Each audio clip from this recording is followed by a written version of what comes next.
ایک اور حدیث ہے، حضرت ابو ہریرہ رضی اللہ عنہ سے مروی ہے، وہ فرماتے ہیں کہ نبی کریم صلی اللہ علیہ وسلم نے ارشاد فرمایا، جامع الترمذی کی حدیث ہے کہ ما من ایام احب الی اللہ ان یتعبد له فیہن من هذه الایام العشر، کہ کسی دن کی عبادت اللہ کو اتنی پسند نہیں جتنی ان 10 دنوں کی عبادت اللہ کو پسند ہے۔ عبادت کا مفہوم بہت وسیع ہے۔ عبادت صرف ذکر کرنے کو نہیں کہتے، کوئی بھی خیر کا کام کرنا اور اپنی 24 گھنٹے کی زندگی کو شریعت کے مطابق گزارنا۔ عبادت کا لفظ عبد سے نکلا ہے، عبد سے، اور عبد کہتے ہیں غلام کو۔ 24 گھنٹے اللہ کے غلام بن کر زندگی گزارو۔ آقا اور ملازم دونوں ساتھ ساتھ چل رہے ہوں، دونوں کے حلیے سے پتہ چلتا ہے ان میں سے آقا کون سا ہے، ملازم کون سا ہے۔ ہمارے حلیے سے پتہ چلے ہمارے اوپر کسی کی حکومت ہے، ہم آزاد نہیں ہیں، من مانی کرنے والے نہیں ہیں۔ ہمارا چہرہ بتائے ہم کسی کے غلام ہیں، ہمارا لباس بتائے ہم کسی کے غلام ہیں، ہمارا چلنا بتائے ہم کسی کے غلام ہیں، ہماری نشست و برخاست بتائے ہم کسی کے غلام ہیں، ہمارے کھانے پینے کا انداز بتائے ہم کسی کے غلام ہیں۔ حضور پاک صلی اللہ علیہ وسلم بیٹھ کر کھاتے تھے۔ حضرت عائشہ رضی اللہ عنہا نے عرض کیا، یا رسول اللہ اوپر ہو کر کھائیں؟ آپ نے فرمایا نہیں، آکل کما یاکل العبد، ایسے کھاؤں گا جیسے غلام بیٹھ کے کھاتا ہے۔ آکل کما یاکل العبد، میں ایسے کھاؤں گا جیسے غلام کھاتا ہے۔ جیسے آقا کھاتے ہیں، مالدار کھاتے ہیں، اس طرح نہیں، جیسے غلام کھاتا ہے۔ غلاموں کو دیکھو، خستہ حال لوگوں کو دیکھو، وہ کیسے بیٹھ کر کھانا کھاتے ہیں۔ سیلانی کے دسترخوان پر دیکھو لوگ کیسے بیٹھ کر کھانا کھاتے ہیں۔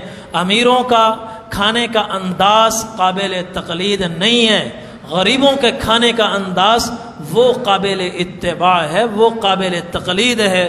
حضور نے فرمایا، آکل کما یاکل العبد، ایسے کھاؤں گا جیسے غلام کھاتا ہے۔ تو یہ حدیث حضور پاک صلی اللہ علیہ وسلم نے فرمایا، ان 10 دنوں کی عبادت اللہ کو جتنی پسند ہے اتنی پسند کسی اور دن کی عبادت نہیں ہے۔ عبادت عبدیت سے، غلام بن کر، بندہ غلام بن کر جھکا ہوا چلے، تواضع کے ساتھ چلے، عاجزی انکساری کے ساتھ ہو، اور اللہ کی مان کر چلے، اللہ کے ہر حکم کو زندہ کرے، نافرمانی سے اپنے آپ کو بچائے۔ یہ عمل ان 10 دنوں میں اللہ کو جتنا پسند ہے کسی اور دن میں اتنا نہیں ہے۔ پھر آگے حضور نے فرمایا، یعدل الصیام کل یوم منہا بصیام سنہ، ان 10 دنوں میں اگر روزے رکھو گے تو ایک روزہ 1 سال کے برابر ہے۔ یکم ذی الحجہ سے لے کر 9 ذی الحجہ تک 9 روزے ہیں۔ 10 ذی الحجہ کا روزہ رکھنا تو جائز ہی نہیں ہے، وہ تو کھانے پینے کا دن ہے، عید کا دن ہے، اور اس دن تو روزہ رکھنے کی ممانعت ہے۔ تو 9 دن اس ذی الحجہ پہلے عشرے میں 9 دن نکلتے ہیں، تو ہر دن کا روزہ 1 سال کے برابر۔ آپ نے فرمایا ایک دن کا روزہ 1 سال کے برابر، جو ایک دن روزہ رکھے گا 1 سال کے روزوں کا اجر، 2 روزے رکھے گا 2 سال کے روزوں کا اجر، 9 روزے رکھے گا مسلسل تو 9 سال کے روزوں کا اجر۔ یہ عمل پر قیمت وہ ذی الحجہ کے بعد نہیں لگے گی، محرم میں نہیں ہوگی، یہ قیمت ربیع الاول میں نہیں ملے گی، اور یہ قیمت رجب میں نہیں ملے گی، یہ قیمت صرف اسی وقت ملے گی، اسی موقع پر ملے گی۔ ان 9 دنوں میں جو جتنے زیادہ روزے رکھ سکے روزوں کا اہتمام کرنا چاہیے۔ اور مزید حضور نے فرمایا، وَقِيَامُ كُلِّ لَيْلَةٍ مِّنْهَا بِقِيَامِ لَيْلَةِ الْقَدْرِ، اور جو رات کو جاگ کر اللہ کی عبادت کرے گا، ایک رات کا ثواب شب قدر کے برابر ہے، ایک رات کا ثواب شب قدر کے برابر ہے۔ پوری رات کا جاگنا اگر مشکل ہو تو کم از کم 3 کام کر لے، ہر آدمی 3 کام کا اہتمام کرے، اور اس میں چوکے نہیں، اس میں پھر کمی نہ آنے دے۔ عشاء کی نماز آرام اطمینان سے سکون کے ساتھ باجماعت ادا کرے، فجر کی نماز باجماعت ادا کرے، اور نمبر 3 تہجد کا اہتمام کرے۔ تہجد 8 رکعت پڑھ لیں، 8 رکعت تہجد پڑھ لیں۔ انشاءاللہ ان 3 کاموں پر اللہ تعالیٰ پوری رات کے اجر و پوری رات کی عبادت کا اجر عطا فرمائیں گے، اور شب قدر کا ثواب ملے گا۔ یہ 3 کام کرنا، پوری رات جاگنا تو مشکل ہے، تو 3 کام کرنا تو آسانی ہے۔ اگر تہجد میں اٹھنا مشکل ہو تو اس کا طریقہ یہ ہے کہ ظہر کے وقت میں 1-8 گھنٹہ نکال کر کچھ دیر آرام کریں۔ قیلولہ کرنا مسنون ہے، اور اس سے کمر سیدھی ہو جاتی ہے، سستی کاہلی دور ہو جاتی ہے، رات کو اٹھنے میں اس سے بڑی مدد ملتی ہے۔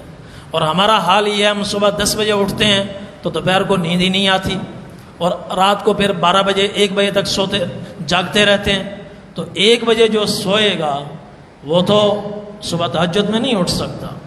حدیث شریف میں ہے، حضور پاک صلی اللہ علیہ وسلم کان یکرہ النوم قبلہا والحدیث بعدہا، نبی کریم صلی اللہ علیہ وسلم کو عشاء کی نماز سے پہلے کسی کا سونا پسند نہیں تھا، اور عشاء کی نماز کے بعد کسی کا گپیں لگانا، خوش گپیاں کرنا، محفلیں سجانا یہ پسند نہیں تھا۔ آپ کی تعلیم یہ ہے، عشاء سے پہلے مت سوو، عشاء کی نماز پڑھ کے سوو، اور عشاء کے بعد پھر جلدی سونے کا اہتمام کرو۔ جو جلدی سوئے گا انشاءاللہ وہ صبح 3:30 بجے اٹھا ہوا ہوگا، خود بخود آنکھ کھل جائے گی، اور اللہ سے مانگ کر سوئیں، اور الارم لگا کر سوئیں، کسی کو کہہ کر سوئیں کہ صبح مجھے اٹھا دیں۔ نبی کریم صلی اللہ علیہ وسلم نے ارشاد فرمایا، رحم اللہ امرأن، اللہ اس آدمی کا بھلا کرے، اللہ اس آدمی کا بھلا کرے، اس پر اپنی کروڑوں رحمتیں نازل فرمائیں۔ کون؟ جو رات کو تہجد کے لیے اٹھے، تہجد کے لیے اٹھے اور 2 رکعت نماز پڑھے، پھر وَأَيْقَظَ إِمْرَأَتَهُ، اپنی بیوی کو اٹھائے اور اس کو بھی کہے نماز پڑھ، فَإِنْ أَبَتْ فَنَضَحَ فِي وَجْهِهَا الْمَاءَ، اگر وہ اٹھنے سے انکار کرے تو پانی کے چھینٹے اس کے چہرے پہ مارے۔ وَرَحِمَ اللَّهُ امْرَأَةً قَامَتْ مِنَ اللَّيْلِ فَصَلَّتْ، اللہ اس آدمی کا، اس عورت کا بھلا کرے، اس عورت پر اپنی کروڑوں رحمتیں نازل فرمائے جو رات کو تہجد کے لیے اٹھے، نماز تہجد پڑھے۔ وَأَيْقَظَ زَوْجَهَا، اور اپنے شوہر کو بھی اٹھائے، فَإِنْ أَبَى نَضَحَتْ فِي وَجْهِهِ الْمَاءَ، اور اگر وہ اٹھنے سے انکار کرے تو پانی لے کر اس کے چہرے پہ چھینٹے مارے اور اس کو کھڑا کرے۔ کیسی خوبصورت دعا اللہ کے رسول شوہر کو دے رہے ہیں، بیوی کو دے رہے ہیں۔ یہ حضور کی دعا ہر ایک لے سکتا ہے، ہر ایک لے سکتا ہے۔ تو یہ بڑا بہترین موقع ہے۔ حضور نے فرمایا، صیام کل یوم منہا بصیام سنہ، ایک دن کا روزہ 1 سال کے روزوں کے برابر، وقیام کل لیلۃ منہا بقیام لیلۃ القدر، اور ایک رات کی شب بیداری شب قدر کے برابر۔ تو پوری رات نہیں جاگ سکتے، ملازم پیشہ لوگ ہیں، صبح کام بھی کرنے ہیں، تو کم از کم یہ 3 کام تو کر سکتے ہیں۔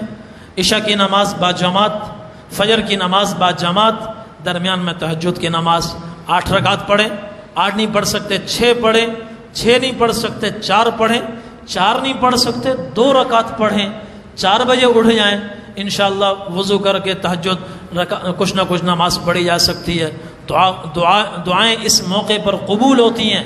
صحابی نے پوچھا، یا رسول اللہ ای الدعاء اسمع، سب سے زیادہ سنی جانے والی دعا، سب سے زیادہ قبول ہونے والی دعا کون سی ہے؟ نبی کریم صلی اللہ علیہ وسلم نے فرمایا، فرض نمازوں کے فوراً بعد کی جانے والی دعا فوراً قبول ہوتی ہے۔ وجوف اللیل الآخر، اور اخیر شب کی دعا، جب رات اپنی انتہا کو جا چکی ہو، پاؤں پھٹنے والی ہو اور رات جا رہی ہو دن آ رہا ہو، اس وقت میں جو دعا کی جائے اللہ کا عرش آسمان دنیا پر آیا ہوتا ہے، یہ دعا بھی قبول ہوتی ہے، مقبول دعا ہے۔ اور نبی کریم صلی اللہ علیہ وسلم نے اس